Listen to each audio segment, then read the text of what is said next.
I'm going to call the meeting to order at 6:30. I want to thank Guilford Community Church for allowing us to meet here, as opposed to our rather crowded meeting and double office space room at the town office, which is being renovated. And I'd like to acknowledge Steve Lemke as a member of the public here, matter of the public. Thank you for coming, and Ian Keel from BCTV. So I guess based on the fact that Steve is pretty familiar with them, we will waive discussion of the rules of procedure.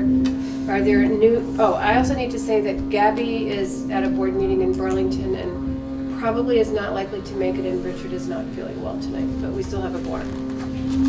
Are there new additions to the agenda? None. Are there any changes to the agenda order? Not that I'm aware of. None that you are aware of.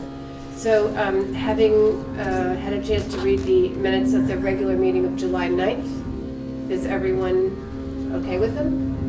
I'll make a motion to approve the minutes. I'll second it. Gordon moved, Miranda seconded. Any discussion? All in favor? Aye.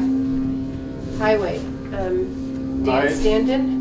Yeah, I spoke with Dan this morning, and they have been basically doing what they've been doing the past couple weeks, working on ditching as well as cleaning out culverts, and they've installed a couple of new culverts in a couple places in town, and the project that remained from last year over on Sweet Pond Road,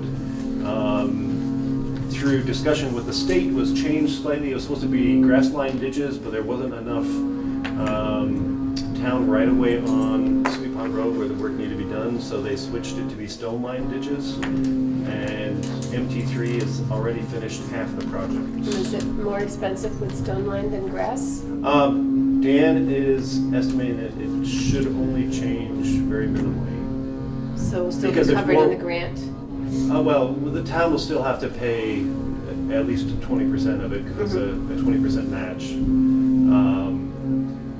But because things were changed, the state now is allowing us only to expense materials and labor. Where previously, on the Stage Road project, we could have also expensed, or the people who did the work could have expensed machinery hours. And due to the switching over to stone, there's going to be a little bit more materials but less man hours. And so that's why the state changed that for us. Okay. And he has a new piece of equipment, Yep. and is he happy? Yes, they're very happy. They already have over 100 hours on the excavator. So they're using it quite a lot. Did the trailer arrive? The trailer arrived last Friday. Monday. Yep, last Monday. Oh, it was Monday. Yep. About noon last Monday. Good.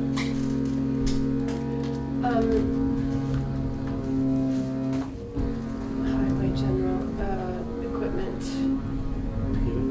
Oh, was there anything because of the rain? Any damage to the roads there that they had to? He said nothing substantial. Trees? Nope. Wow. There are a lot of just narrowing little incursions, Gullies, on yeah. the sides of the roads, but I imagine that they're not, things that require immediate attention. No, he said the roads that they've already graded are looking pretty decent, and he said there's been a few branches down, but no substantial trees. Last week, there were 3 trees that came down, I think, including one right across Bennett Road, right in front of the garage. How So- fortunate. Yes. How easy. Okay, thank you. Any comments? So, one of the things that Gordon and I have been working on the next topic is fiber optics in Guilford or fast internet access in Guilford. And I will preface this by saying that in 2013-2014, the VCRD, the Vermont Council on Rural Development, the town met, a lot of people participated, and one of the goals three goals that the town selected to work on was the economy in Guilford. And much discussion around among a lot of people, but it seems that the economy, improving economic viability of our town, which probably means increasing the grand list and the tax base, is dependent on an adequate and available and accessible housing stock, adequate, affordable, available, and accessible housing stock, childcare, and fast internet access. We live in a region in the state which is which has easy access to international travel, national travel, different places in like New York, Burlington, Boston, but it's a rural community and a lovely rural community. And there are so many pockets of our community that do not have even the minimum standard, which is 4 megabytes per second download and 1 megabyte per second upload. So just anecdotally, people rarely, in many places in Guilford, cannot conduct their business. Or if they come to visit or if they want to live here, they can't do business out of their homes or telecommute. It's also difficult for children to do homework, which is pretty much now all online. It's very difficult for us to imagine doing something like telemedicine. And there are lots of other reasons why faster internet access would probably create a really good opportunity for increased economic viability in town. So we started this small business incubator subcommittee, I think, in 2014. And for lack of leadership, available leadership, it kind of died. But Katie, Buckley, Amit, Sharma, and I plugged away at it for with the town plan, for the 2015-2020 town plan. And then in the summer of 2016, Gordon and I started getting involved with Vernon, Halifax, Marlborough, to see whether or not we could create something within the region. For a number of reasons, that fell through, but we have continued to pursue information connectivity summit. Peter and Gordon went to a connectivity summit in, I think, of November of last year. And I have reported to the Selectboard on this over the years and been pretty frustrated both at the town level, and I've also been fighting for just getting faster internet access for my road, Melody Hill, because we are less underserved than the rest of Guilford. And I've had very frustrating experiences with both Fairpoint, now consolidated, and also Comcast. So recently, one of the people who knows that we are really focused on trying to do something to better the economy of Guilford is Abby Friedman at Vermont League of Cities and Towns. And she introduced me to Mark Serrata of Velco, and there ensued a number of conversations between Velco, Vermont Electric Company, which has a fiber optic network throughout the state. Throughout the state to its substations, and is looking to figure out how to use their excess capacity for the benefit of towns. So we started conversations with them. I had a meeting with Velco, Laura Sibilia, who is the advocate for internet access in the legislature from southeastern Vermont, Katie, Amit, Ann Ryder, because she knows everybody, and Gordon wasn't able to make it. And then I updated Clay Purvis, who is the internet something for the Department of Public Service, and consulted with him on whether or not their department has a way for us to create a feasibility study and whether they could fund a feasibility study for us. So that's kind of where it is right now. I have another meeting with Laura. We will probably I've drafted a paper which I am seeking input from anybody in the community, anybody in the select board, and I'm happy to share it with anybody. And my feeling is that this is not a select board alone project, that this is something that the select board can investigate and encourage, but that we are looking for somebody to be a project lead, to really create the structure of a feasibility study, to apply for it, to sort of drive the project forward. It's not an easy project, and it takes an entrepreneur and somebody who can really research what's been done, what has failed, what are the benefits for Guilford residents, for the town of Guilford, and what might be the benefits for a provider, independent or big. So I feel like we've taken it just about as far as we can without some other energy coming into this project. And so the report is there. I'm happy to share it with anybody else. Maybe we could put it online in case anybody's interested. It's a draft, and I'm just, anybody who wants to help me brainstorm, meet with us with the next meeting that we pull together, I'd be happy, so. But thanks to Sheila for putting the time and energy into doing this, because she has really been the driving force for the select board as well as the town of Guilford to trying to bring some light in this direction, so I appreciate that very much. We want speed. Yes, Speed, and, you know, speed, another light piece, speed. just another piece to add to the speed quandary is reliability. Yeah. Exactly. Because even in the framework of what we now have, we don't have reliability, so you can't predict that it will take a half an hour to download the document that you're looking for. But in terms of a feasibility study, do we have a sense of what the study would be about? I mean, how to bring forward this, I mean, it seems like there's the possibility of some fiber optic capacity, but we have to figure out how to show that we can use this in an organized fashion, or that It's really funding it. It's funding. Finances, Velco yeah. brings the fiber optics to their substation.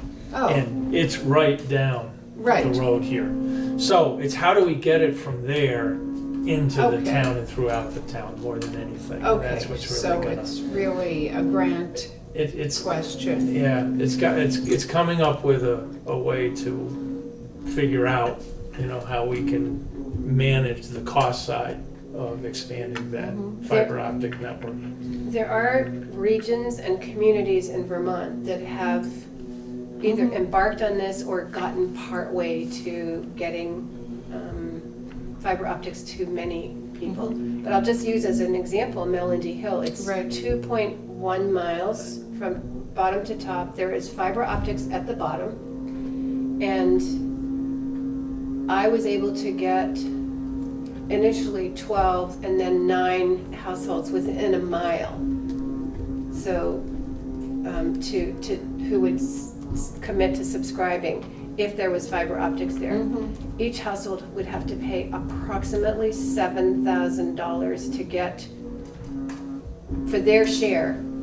So it's an $84,000 project in a mile. A little bit more than a mile, and then to go from the mile to the house. Yeah, everybody has driveways that are long.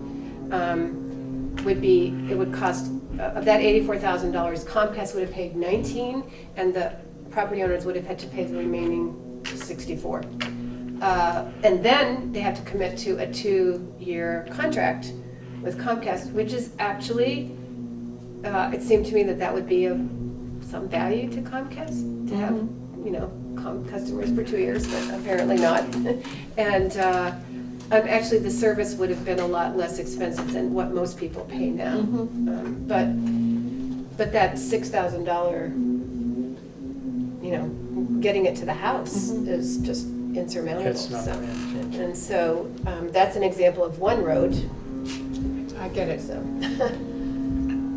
the estimate in summer of 2016 was $35,000 a mile for fiber, to lay the fiber, and then another approximately $1,200 per household. So it's about a $3+ million project. So we have to talk about the benefits to the community and the benefits to a provider over time. Okay. Well, thanks for the clarification, One of however many. Yeah. debilitating. Sheila, I have one anecdotal thing, and I can't back it up right now, but I heard from somebody at the Agency of Natural Resources that the town or city of Springfield, Vermont, has the fastest internet in the Right, nation. it is true. They And I don't know have, why. they have because whatever company, Vermontel. Vitel, in Vermont, in Springfield, received a grant, a large grant from the state to do a lot of stuff, and they managed to fiber optic wire Springfield. And so, yeah, if you move to Springfield, you have really excellent service, internet access. And businesses can now function there really well as residents. But that grant didn't accomplish what it was supposed to accomplish, according to what I understand. So, yeah, they do. It was a lot of money that they got. And they need it. Yeah, they do. In Springfield.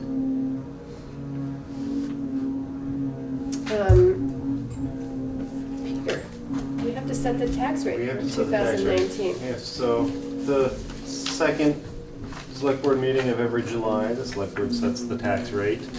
So I've handed out to the select board members the tax rate calculation for this year and for last year, just for comparison. So what this entails is inputting various pieces of information that was passed at town meeting in March. And then there are a number of calculations, and then also need to input the educational tax rate that is set by the state every June 30th. So we did receive that, and I have all the supporting documents here if you guys wish to see them. And then the calculations end up figuring out the local tax rate to be added to the non-residential. Then there's several local agreements that town residents vote upon and agree upon. One is a series of exemptions, which we also need to find tax money for. And then the Guilford is one of many towns in Vermont that graciously recognizes our veterans and gives them a tax break on their property taxes. And we've had a couple of new veterans move to town recently, so those numbers have changed slightly. So the new proposed taxes for this year for homestead tax rate is 2.4810. And the Per 1,000 yes. in assessed value. Yep, that's correct. Thank you. And the non-residential is 2.3469 per 1,000 of assessed value. Last year, those numbers were for the homestead was 2.4256 for homestead per 1,000 of assessed value. And non-residential was 2.2704 per 1,000 of assessed value. So the difference on the homestead veterans piece is solely the 82,000 that's represented as an increase there is all from veterans moving into the town? That's correct. And then the non, Would you repeat that? the total exempt for exemptions, non-resident, that number increased because, We had some veterans who purchased property within Guilford but are not full-time residents here. so those are both veteran numbers, okay, thank you. Yep, that is correct. I didn't realize that.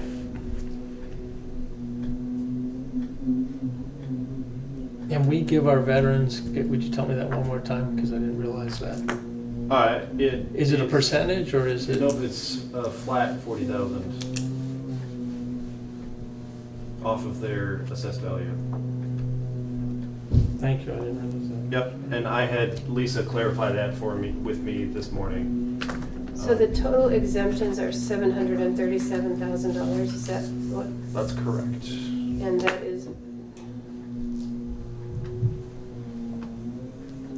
So, 30, that's 30% of our, 30%? Yeah, so the amount of taxes from the of our local grand agreement, list.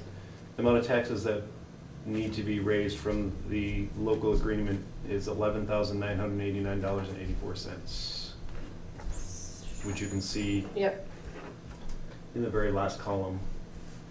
so, So it's actually a relatively small percentage of the overall taxes that need to be raised. yep.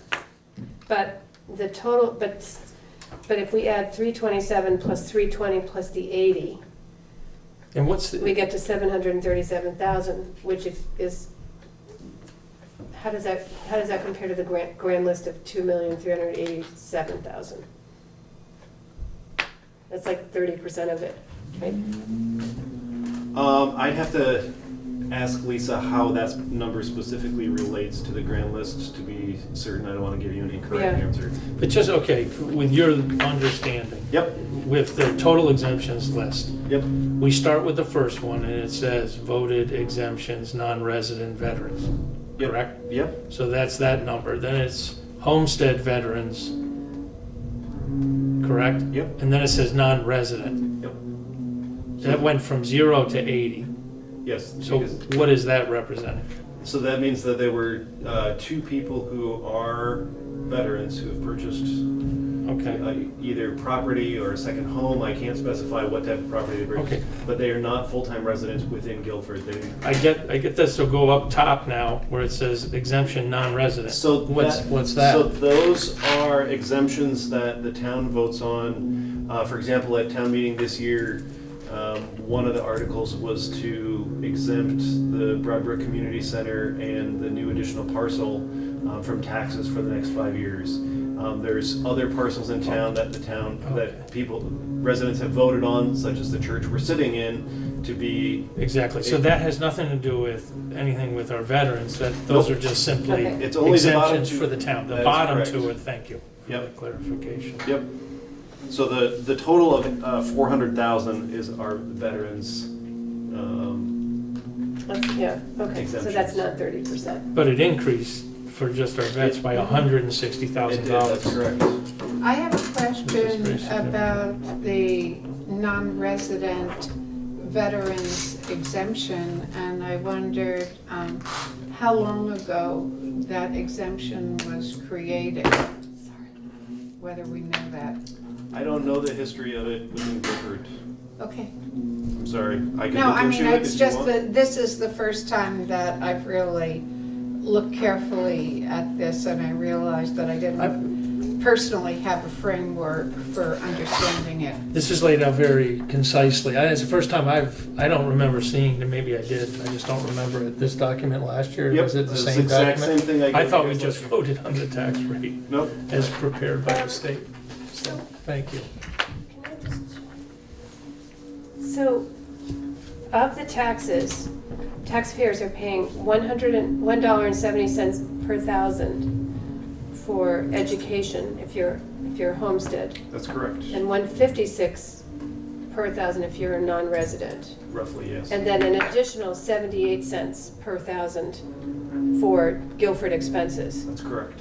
So I just think people should know that running the town of Guilford costs them 78 cents on $1,000, Correct. and paying for our education costs $1.71 per $1,000. That's correct. So I think we're doing pretty well in terms of keeping our budget down. I noticed that our whole entire budget is only $24,000 higher this year for municipal Yep. and highway than it was last year. So, And one of the things that you can see on here from the state budget that was approved this year is that education taxes were increased by just over 7 cents per thousand this year.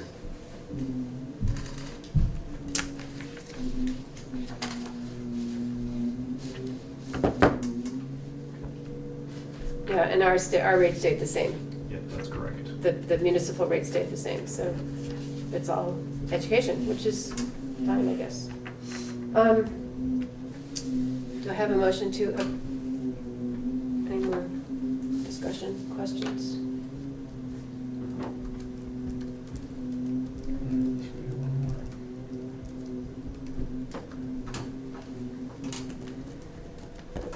No, I'll make a motion to set our tax rates as stated. Approve I the think we should 2018 go. tax calculation. I think you should say the numbers. The total tax rate for the homestead is 2.4810, and the total tax rate non-residential is 2.3469 Per $1,000. Per $1,000. per thousand, you could say, sure. So Gordon, you've moved, and Miranda, will you I second? will second, certainly. Thank you. And I just had a question about, now the voters at town meeting at some point had decided non-residential veterans would have this exemption, presumably? I don't know when, That is what Lisa said, yes. Oh, okay. I mean, it might be something yeah, it might be. I worth- would be curious to, I don't know know, the just history? find To out get the more history? about or even revisit, because I do have one feeling about veterans who were residents of our town, and that, you know, I want to honor the sacrifices that they've made.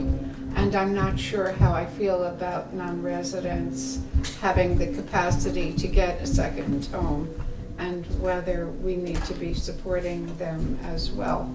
So I don't want to sound stingy, but I'm just curious about it. So I think the action there is to get some information and Yep, I will follow report up back with to you. the Thank board. you so much, Thank you. Peter.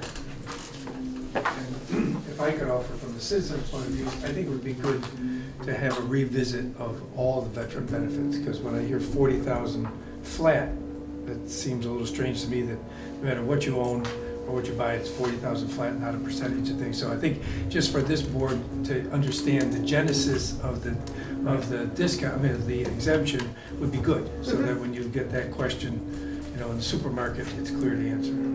It's true. I mean, I've just been thinking so much about fairness and feasibility, and trying to put those things together in our thinking about serving this town. And you can't tell if it's fair if you don't understand it. So all in favor? Aye. Aye. Nobody's opposed? Thank you. Peter, do you have anything to report to us yet on drives to roads, converting drives to roads? If you just- I mean, we talked about, last time, Peter and I talked about doing a study, which could take some time, and just we wanted to be respectful of the residents who came and presented this thing, their case, but also to understand the larger context and the implications, and you may or may not have relevant information now to share. I had put in some time last week into finding some information about this. One of the big things I did learn was that, not shockingly, Guilford is not alone in this topic. This is a very big topic, on and off over the years throughout the state. I have been able to put together a lot of really good information, including some very good information from VLCT in communication with one of the attorneys in the Municipal Assistance Center. And I am currently working on drafting a memo to the Selectboard, sharing with you the information that I have for you then to consider for moving forward with the topic, as well as for engaging residents. I still need to do some follow-up with Dan in considering how much of an impact this might have on the highway budget if the town were to consider this, and other things that I'm not aware of at the moment because I don't do Dan's job. So hopefully we'll have that for you guys by the next select board meeting, if not sooner.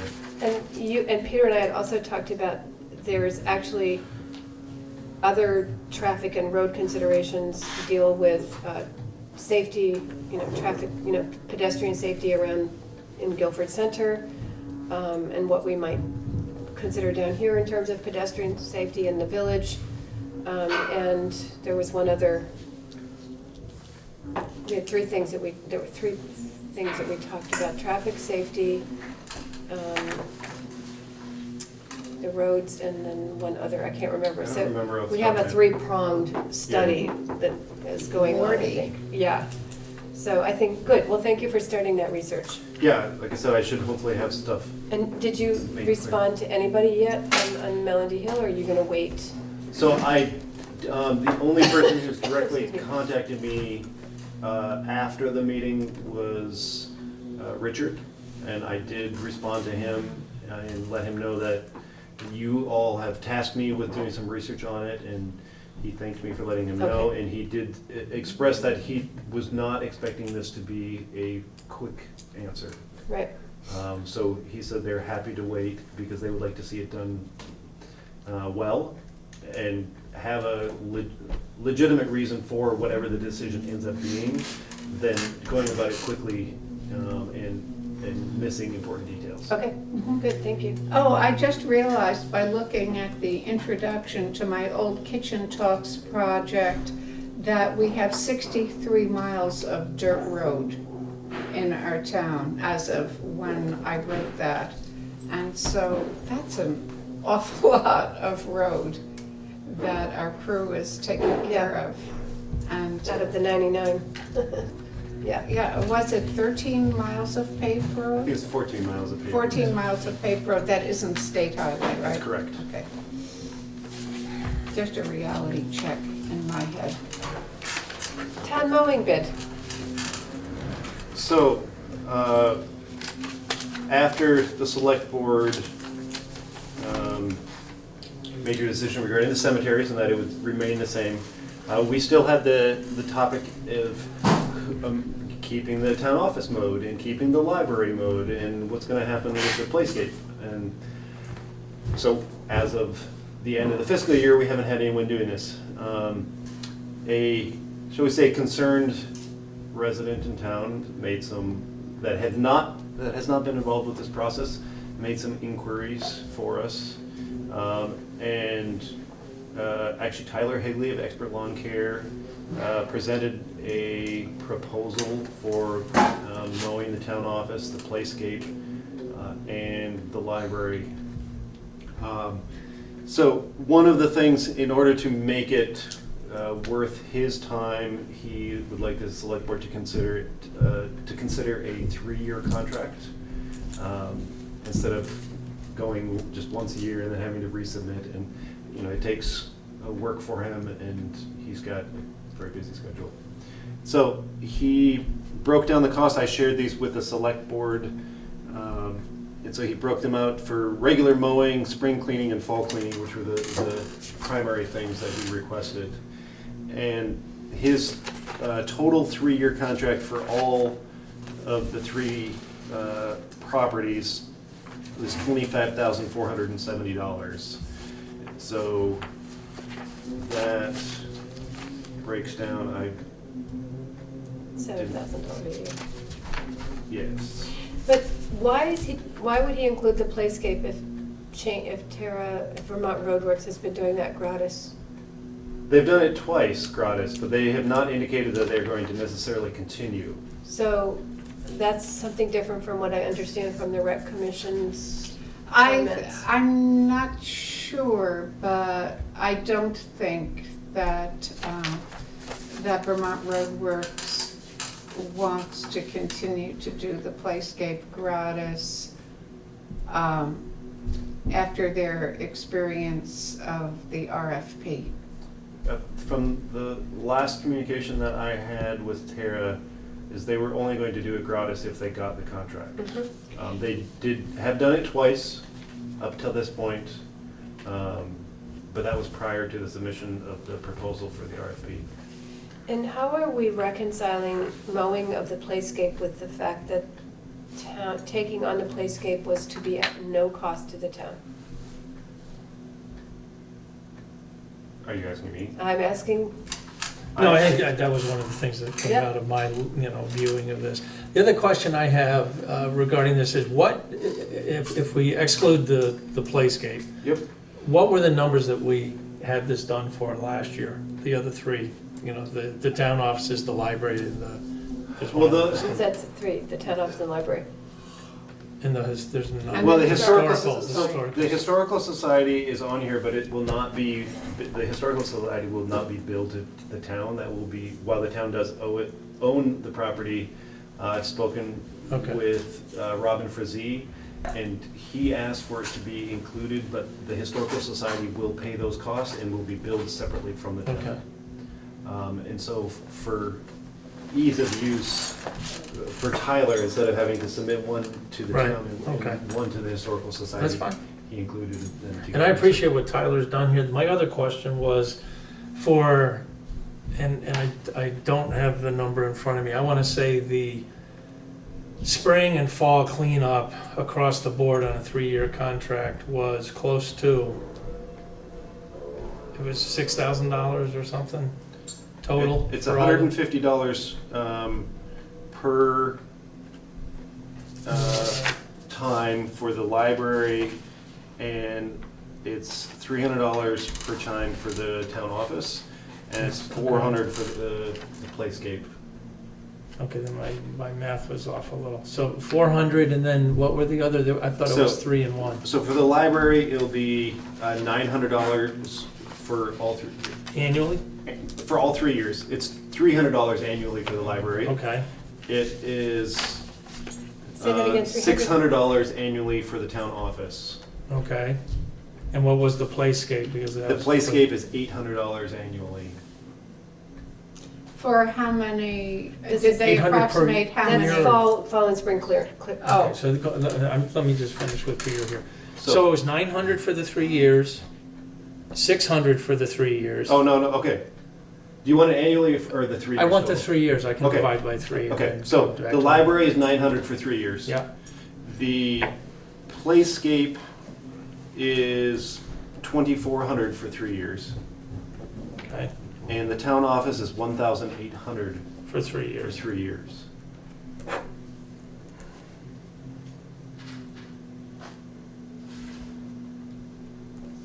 Okay, so it was 5,100, I was off a little. And my question is on the, excluding the town office, on the library and the historical, in the rec playscape, is from a volunteer standpoint, could we not maybe look to our volunteers to handle that number for the spring and fall? And I don't know how Tyler feels about that, but, So technically, according to passive, this is not state law, but this is according to passive, that what is state law is one of the things, the state determines certain things that are. let me, so you don't have to, I understand that piece of it. Maybe I'm not clear on what it pertains to do the fall and spring cleanup. It's cleaning up leaves, cleaning up branches, sticks, That's what putting I down figured. mulch if necessary. So those- passive is gonna give us trouble for volunteers picking up leaves, sticks. Which is partly why the town needs to start taking it over for the library, because it's technically a municipal library, and they have primarily been having volunteers do the work. Okay, So, And so, and as we were informed already, yeah, landscape maintenance is considered a town activity. okay. so we have $3,700 in our budget for grounds maintenance this year. That's correct. That covers the town office only.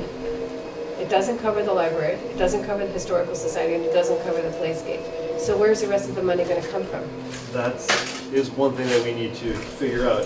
Part of the thing with this is Tyler has not raised his rates for the town for the past 6 years. And was, yeah, so. Well, I still We- think, that it sounds like the Historic Society It's gonna is a pay. pass-through, Yep. and the rec piece should be, that's a new, that's a question as to whether or not that's the responsibility of the town or the responsibility of the rec commission. Well, the my recognition opinion. wants it to, has requested it to come out of their budget, but I don't know that they realize Right. that it's how much 24. it's going The to cost. cost. I mean, the rec So- commission's whole budget is what, $5,000? No, it's 2,400 for the 20 year, and this oh. is 2,420 per year. Yeah, Yeah. well, Yeah, that's not realistic. that's not gonna work. No. And then the town office, there's not much to mow right now because of everything being, At the moment, no. so it could be a not to exceed contract this year. In other words, it's not a guaranteed, he gets it no matter how much work he does. No, right? and this is based off of estimated number of mowings. So Mm-hmm. for example, this year, because it's been so dry, there would have been fewer mowings. Right, I see. And so I don't see that there's any reason why you couldn't state not to exceed a certain amount.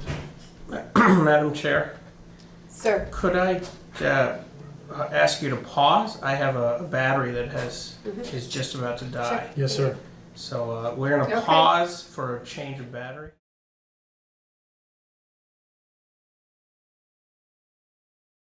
Change the battery pack. Thank you for your patience. you're very welcome. So I guess we have some open questions. It seems to me that the $55 per mowing, both the library and the Historical Society, is reasonable. Where's the town office? It's on the back page.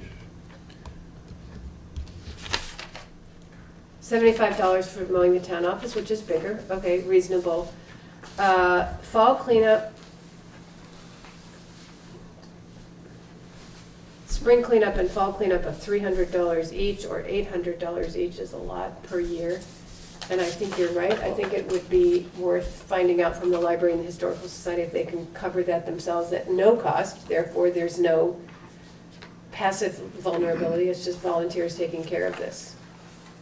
If volunteers take care of it, do we have to have their do not sue information or whatever they call it, on record, just, or are we? I can clarify with passive, but my understanding is that it's because this is considered a town responsibility by the state, as I mentioned earlier, that's why it's not supposed to be done by volunteers. So, I mean, personally, I don't think his rates are. No, outrageous. this is not a reflection on, And he does have, as you can see in his On Tyler at all. certificate of insurance, he yeah, does have. this isn't a question on, I'm just looking at the numbers, knowing what we've forecasted on the expense side, that we're gonna struggle to try to hit this because we didn't plan for it. And we didn't realize that, I guess, some of these things are out there. But the playscapes, to me, is a separate issue. The Historical Society, you've kind of answered that question. And then the library, I don't know what was done historically with the library. But anyway, we hadn't planned on those. That's the only question. But this is not a reflection on Tyler. Maybe it'd be good to understand from Tyler what the spring and fall cleaning do, entail from his perspective. Because maybe I'm missing something, which is very possible. So, But first of it's- all, we appreciate the contract, the proposal. Secondly, we need to understand more about how the playscape and the library and we understand the Historical Society is a pass-through. So the library and the playscape, how much that would be. As far How as- we would cover those things which are not in our budget and which to date have not been covered by the town. So is the library in a position to pay this? Is the rec commission in a position to pay this bill? Because the town is not. Well, the rec commission clearly is not in a position to pay that bill and do the other things that are part of the mission of the rec commission. I think that the rec commission was extremely grateful for the Vermont Road Works offer to do that mowing gratis. And I wondered how the numbers from Vermont Road Works compared with Tyler Higley's numbers, not in terms of the cemeteries, but the other mowing.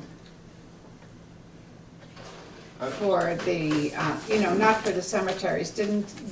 Was there RFP just for the cemeteries? Well, they said No, they it were was gonna for do the everything. playscape gratis, so they didn't give a number for that. They didn't give a number for the playscape, No, but they didn't, but they did for the library and the town office, oh, correct? so they did, and how Yes. did their numbers, do I'm we sorry, I know? don't know, I don't have those numbers in Okay. front of me, and I don't have access to We internet. can't look it up online. Okay, no, I mean, I realize that's a barrier here that we can't really compare right now, but. Well, I think there are a lot of questions that need to be resolved on this. Does this need to be resolved tonight? Not explicitly, no, but things will continue to go unmowed for the time being until there is a decision. One of the things that I did want to address is that technically the town should have been paying for the mowing of the library since that is a town-owned property. It's not owned by the library. Right, but the library does its budget, we Right. incorporate it into ours, and then we, Historically, and this there's a is- disconnect this is a there. new world, a new year, new finances, but I we understand. did not, I don't know whether they I- included it or. I don't believe that they have budgeted for the Yeah. mowing, based on my conversations with Kathy. Um, And she has been stopping in the office weekly to find out when it's gonna get mowed.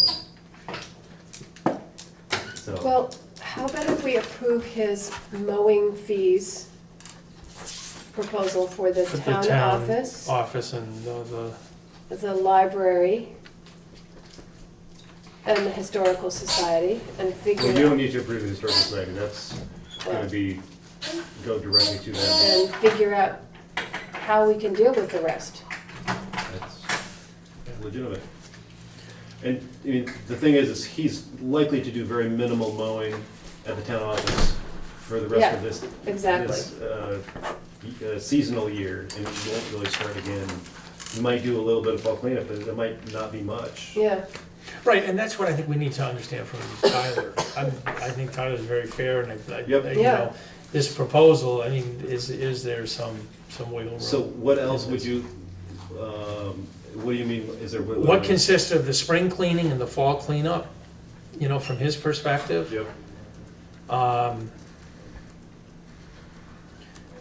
I don't know how we're gonna handle the playscape, because when we did what we did to allow that area to, happen, there weren't supposed to be any expenses back to the town on maintaining it, yeah.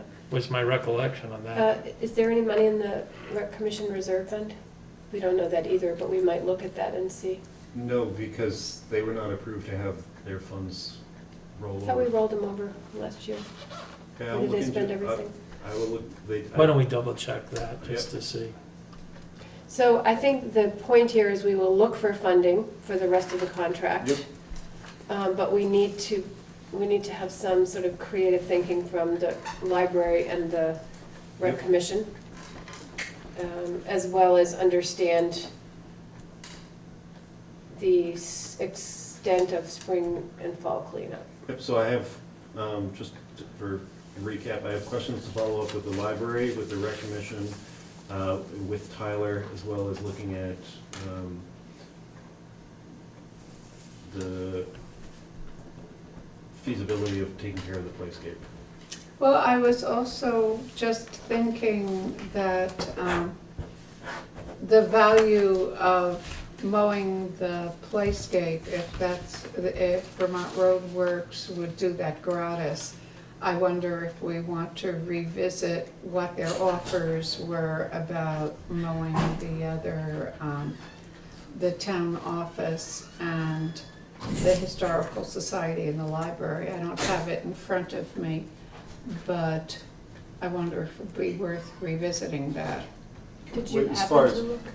revisiting it in what sense? I mean, comparing what they said it would cost to do those things to what Tyler Tyler's Higley, proposal? His proposal? Tyler Higley. I guess would they consider doing it without the library piece? Oh, wait a just- second, I just got the library. online here and I guess I have their figures. Okay, go ahead. I just feel like we don't want to set Tyler. No, I don't Vermont either. Road Works. No, okay, I- well. Did you get a, did you? I did, for some reason, I was able to do this, and maybe this isn't what we want to do right now, but I do Well, if have it's a these figures. contractual discussion, we oughta, Well, the details of the contract should be discussed in Executive session. executive session. Right. Okay, No, it's more expensive. okay. It's a lot more expensive. All right, so I will follow up on these questions and report back to the select board. Could I ask one question? Do I understand it correctly that because it's a town space, the play space can't have volunteers do cleanup because of the insurance or something else? It Is that seems true? to, yeah, I think Passive is pretty involved in the playscape as well. That is correct. Passive is The insurance Insurance company. So I think. With you any should of ask- the I buildings. think you should ask that question just to see if it's different for some reason. Okay, if it's not, then Yeah, that's. I mean, the problem is that it's not that it's not a worthwhile location for the town, it's a great asset to the town, and the rec commission has taken on a lot of responsibility. But the original discussion about the playscape was that it was going to be volunteer, and this is something that Dick Clark really held everybody, was saying that it cannot be at any cost to the town. So that was a big deal back in 2000. Right, I 15, I remember think. that. And so if we are going to change that, I don't think it's the select board that can change it, well, maybe, but I think the select board made that decision that, to take that on, to allow volunteers to take it on at no cost to the town, so we can probably change our minds, but we did not budget for it, and now we have to figure out how we can be creative. And at the time, we didn't, this whole passive insurance thing Yeah. is just slammed. It's not just Yeah. Guilford, it's many towns in Yeah, the state of Vermont where you can't just volunteer and go over and mow it with your mower, which was the intent. And there were members of the rec commission who did that early on until we got our hands Although, slapped. I mean, Penny has been trying to address this topic to the Yes, select she board for has. 3 or 4 years. So She's been it's not diligent. something that's necessarily new from passive, it's just that we're finally talking about it Okay. in depth. Fair enough. Yep. so do you think it would be fair to Tyler to accept a portion of his proposal and to say that we would consider the rest after we have a little more information? I can't speak for Tyler, I think it's Yeah. up to you. to- Right, but you've been talking to him. Do you get a sense that that would be something he'd personally, I think- entertain or? I think he would entertain it. Okay, yes. so why don't we at So I least, think at least the This- mowing of the town Town office, office. the library, in the historical? and the historical society. Well, you don't need to decide on the historic, that's up for their board It's to in his decide. proposal, we have to agree that there's gonna be a pass-through or whatever, Okay, I sure. mean, or he can delete it from the proposal. So the town office and the library, and we will examine the issue of fall and spring cleanup and the playscape further and get back to him as soon as we have Sure. information. Somebody Okay. want to so move? Okay, I will move that. And I'll second it. All in favor? Aye. Aye. Thank you. Did you get a letter from Ellie for CC for I G? did. Do you want me to read it while you're? Sure, that would be great. It's very brief, so it shouldn't take very long. So Ellie wanted to give, Ellie Myonen wanted to give a report on the update regarding the site for the Early Learning Center from the Community Collaborative for Guilford. And rather than asking her to be here for this entire meeting, I told her that she could write us a letter.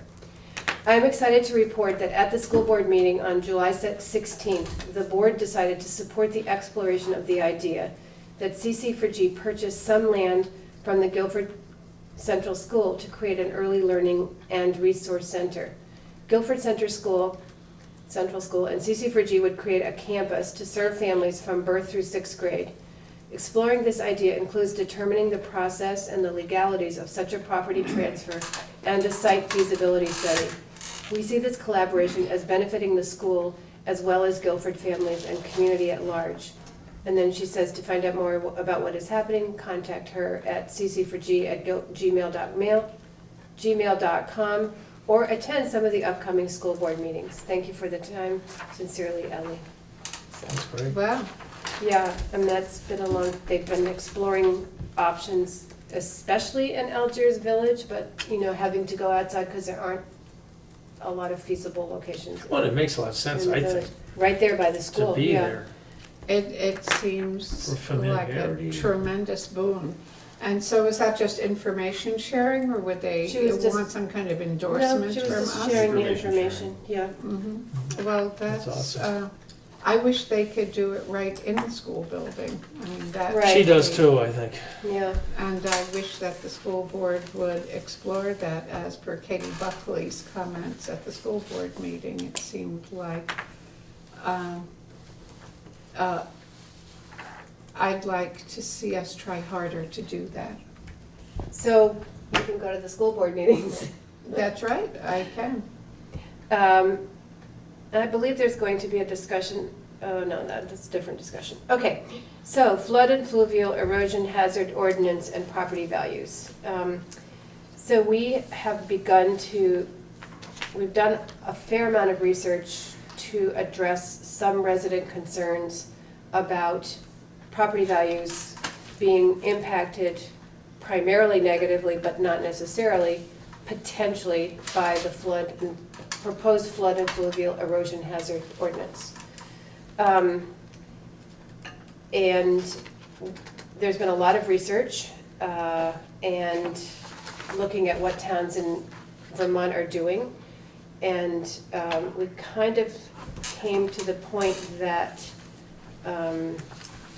we would have to look at this on a case-by-case basis, or we have circled back to the point where we would need to look at any potential impact on property values on a case-by-case basis, and that tax grievances would be taken up with the listers that this is not something that the select board can settle by creating a special class of property, or there's just too many factors that would go into determining whether there is or might be or is not any impact on property values. Somebody could have property in the floodplain or in the river zone, and it would be 10 feet in and the rest of it's okay, and somebody could have a lot of property in that might be impacted, and we just can't tell. That's in short. After I'm just Do you have more? little bit. Address first, go ahead. And so yes, some properties could be, as Steve shared with us, some properties could be impacted substantially, but others have a small portion of their property that might be impacted. So I think, I don't know, you have a question? I mean, Well, I think my we've done what we question can is, do. and I maybe, does anyone know, what the historical impact to the properties before the flood and fluvial bylaw came up? Ordinance. So I Ordinance, asked thank you. Lisa, For these, the majority of individuals who got very concerned about this were already in the flood plain. And so what has been done historically for the town of Guilford in looking at these properties and giving them or not giving them, some relief? so one of the possible ways of looking at this was to look at properties that have sold since 2007. Right, okay. And try to identify those that might have been in the 2007 flood zone, floodplain, Special flood hazard area. special flood hazard area, thank you. And you might sort of go. Right, there's not a lot of, right. It was impacted by where its location or not, but we would not have reliable data. Right. There's just that's 11 years of people having lived with the special flood hazard regulations and no issues as far as I'm aware of in terms of property values. Right, and I guess that's. And if we were to, and then there's this whole other possibility of taking 451 properties and, it would depend on where the house is, how much of the property is in the zone. There's so many factors that it's not possible to say everybody's property value should be reduced by 15%. No, So I think we that just makes couldn't sense, think but- of another way to do it, and then when I was talking with Lisa, she said to me, in fact, there are some properties that if we were to go back, they would have a higher tax burden because they're not really in an area that would be affected if we were to try to do something like that. But don't we have a precedence as we sit here today with what's been done in the past and, Yeah, nothing. it's- Well, nothing because we haven't, nothing because no one's asked for it, nothing because the state, appraisal system doesn't require it. So I guess I don't understand the nothing part if, Well, did you want to talk about this, Steve? If it's time. And let me just. Okay, I think we should- feel as if in 2007, there was a kind of don't ask, don't tell. It's not even a policy, when we reviewed what happened in 2007. It was just the select board followed what they felt was a mandate from the state. FEMA. From FEMA, okay, from FEMA. And without the discussion, then I don't know whether real estate agents or homeowners or potential buyers, whether this was an issue for people.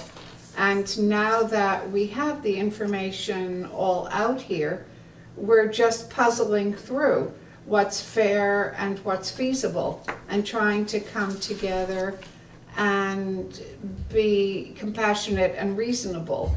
But it's a new situation. We didn't really, from my understanding, we didn't really have this situation before because the framework for understanding it wasn't out there. yeah, but then I guess my question is there a disconnect with what we've done with our property values from a listing perspective?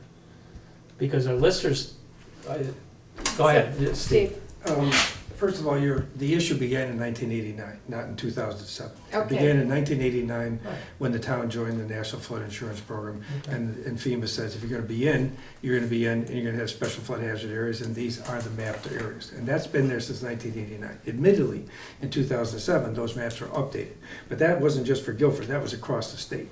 So also, what you should do is forget about the flood and fluvial erosion ordinance for the moment. Just deal with the FEMA special flood hazard area, which 99.9% of all towns in the state deal with because they're in the National Flood Insurance Program. So, because we don't even have an ordinance right at the moment, we may never have an ordinance, but that doesn't mean this question goes away. It just means that it came up and now there are things to be answered. So in some of the discussions I did in calling other towns and saying, how have you dealt with this historically, or forgetting about the ordinance, a potential ordinance for a moment, how did you deal with the special flood hazard area? And most of the towns said, we haven't had many requests, if any. We deal with it totally on an individual basis. I think Putney said it's never come up in the history of the time. And to be honest with you, Gordon, to answer your question, it's never come up here until the ordinance was being discussed and we sent out the postcards. And one town official said, one thing that they are definite about is that if somebody bought a property that was in the special flood hazard area in 1989 and they bought it in 1990 or later, there is no consideration at all because they bought a piece of property that was in the special flood hazard area at the time that they bought it. And it's like saying, my chimney doesn't work as like it should, so the town should give me a discount. No, you bought a house with a bad chimney. You bought a house that's in a special flood hazard area. And now, the ones that are trickier are the ones that all of a sudden in 2007, when the maps were revised and in some cases narrowed and some enlarged, some people went from being out of the special flood hazard area to being in. And to your point, Miranda, at that point, nobody was notifying people that it was even happening really. Now, there were public meetings, but they weren't public meetings in the sense that individuals would go and have this explained to them. Mm-hmm.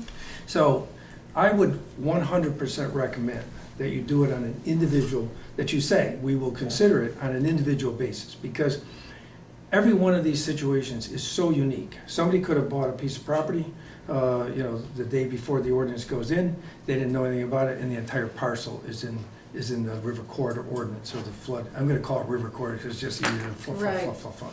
So anyway, the river corridor ordinance is not really the deciding factor in this. It's what's been in place since 1989, updated in 2007. The reason there's never been anything, Gordon, is not that the town has been lax in it. Nobody's stepped forward and said, hey, Why aren't we looking at this? it's only now that people are sort of waking up from their long winter's nap and saying, shoot, I'm in the special flood hazard area, what does this mean to me? So I think if people feel strongly about that, and they feel strongly enough to come to the board or come to the listers and say, I've done my homework, I know how much of what percentage of my property is in, I'd like to come and make my case, then I think that's worth it. But I don't think it's fair to the town to do anything as a blanket policy, because I think it's fair for the individual homeowners to look at, or landowners to say, I really don't care about this. I got 1/2 of 1% of my land and it's up on the ridge. Somebody else says, now I'm in the living room and now I'm sitting in the river corner. What does that mean to me? So those things are, I think, the way to consider it, and I think it's on an individual basis. And I would think that that's the way it would have been done historically. That's That the way it someone- would have been done. Well, that's what, I guess that's what I was trying to say. Nobody is- came forward. Yeah. Okay, Right. but that's the way it would have been presented to So the there's no- listers. They There's would no have. town guilt or anything else. Yeah, no, and I wasn't But I implying mean, that we weren't. But there isn't even a town Yes. question, because if Right. the policy has always been there to grieve your Right. property assessment to the, and there's a, what's the board called that does the? BCA Board of Civil Authority. Right, so, and if the Special Flood Hazard Review Board has to be involved, you can look at it and say, here's the history of it, here's where they're in, here's where they were out. That's the kind of thing that makes sense. There are people to deal with the individual situations, but it's impossible to deal with it on Yeah. a blanket policy. Thank you. Thank you for the Um, perspective. So I wanted to say that there's going to be, on September 12th at the school, from 6 to 8 p.m., an event called A Dark and Stormy Night. And it's the Green River Watershed Alliance is going to host a community forum about flood hazards and community preparedness in Guilford. So we're going to talk about community resiliency and stuff like that. So this is being offered by the Conservation Commission and the Wyndham Regional Commission and the Green River Watershed Group. So I think that will shed some more light on, it's going to be a lot of September publicity 12th. From 6 to 8. 6 to 8, okay. at the Guilford Country School. And if we're looking down the road, down the road to other events, the last time I was at the select board meeting, I think I mentioned that I was looking to get the watershed on wheels, the WOW van. Yeah, is that going to be and- there? And the stream table at the fair. Right now, it looks as though the WOW van, 18-foot trailer, will be there with the 7 exhibits, plus the stream table. So we'll have the stream table and the WOW van and the 7 exhibits, if we can find a place to park it at the fair. Oh, at the fair, did you say? Yeah, for Oh, that's Sunday and Monday. That's awesome. That's terrific. Yeah. Okay, are you on with warrants? Or would you like me to do them? Sorry. I was just getting that on You're my putting that in your- calendar, you were gonna because have if I these don't do notices- it now, We're going to have notices coming out. it's not. So I'll make the following motion to pay the following warrants. Payroll week ending 7/15/2018 for $5,548.36. Payroll week ending 7/22/2018 for $5,106.26. And expense warrant number 1802 for $135,099.62 for a grand total of $145,754.24. Just a note on expense warrant 1802.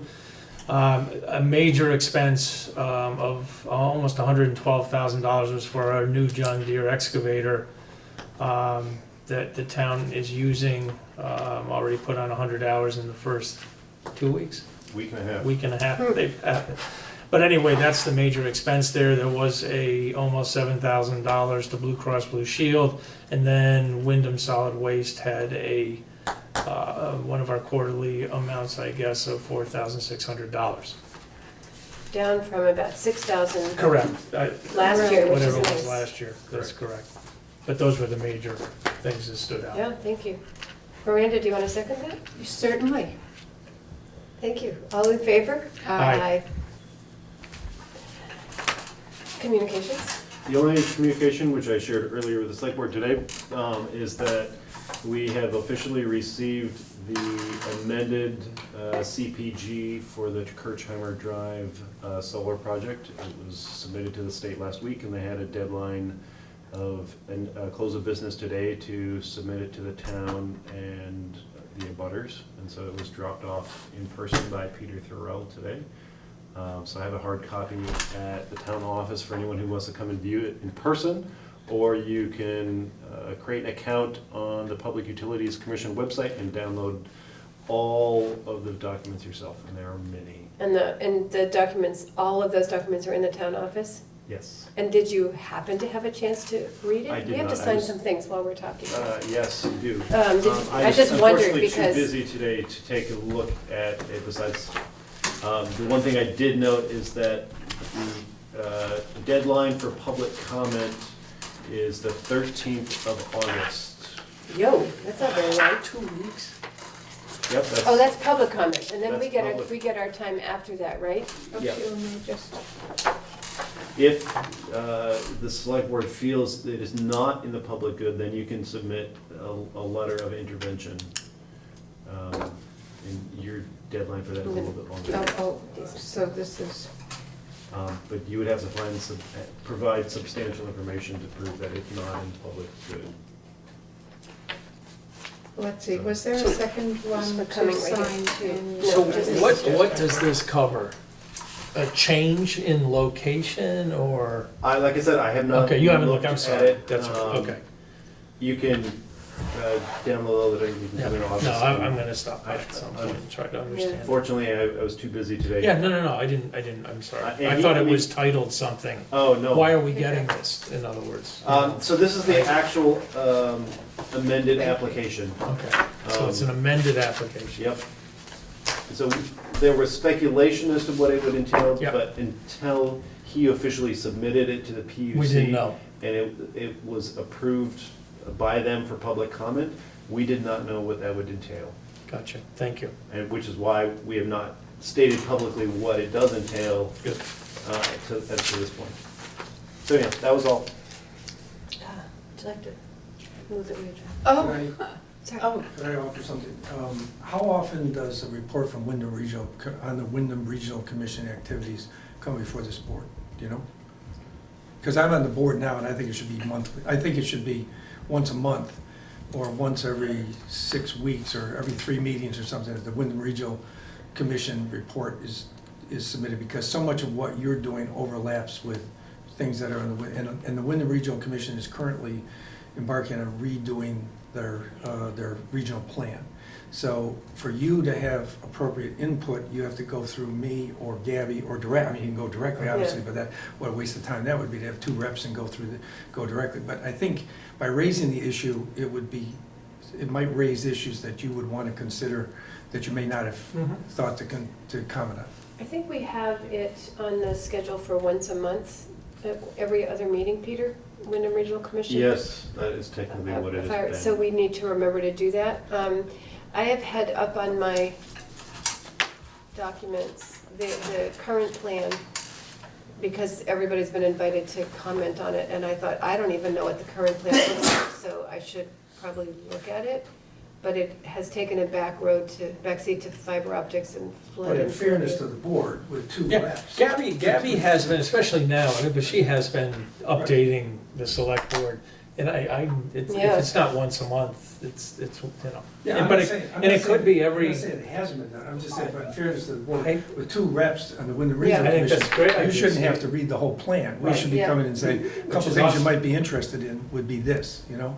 So either Gabby could do it or I could do it. If we miss 1 month, it's not gonna be Right, it's not a a killer, big deal. but I think if it's there, we think about it. If it's but I would not, also hope that if there's something that you guys see as important to the Yeah. select board, that you would make sure that it gets put on the agenda Should for be. the next upcoming meeting, if you feel it's, so we can set it whatever, but then if there's something that comes up, I think we just earmark it to be on the agenda. Awesome. I mean, I thank you. I can And just appreciate you click doing it that, close Gabby. now, and you'll take care of reading it. oh, yeah. It can go to you now. Thank you. I so appreciate that. It's But you been only waiting. you only get my assessment. Okay, anything else?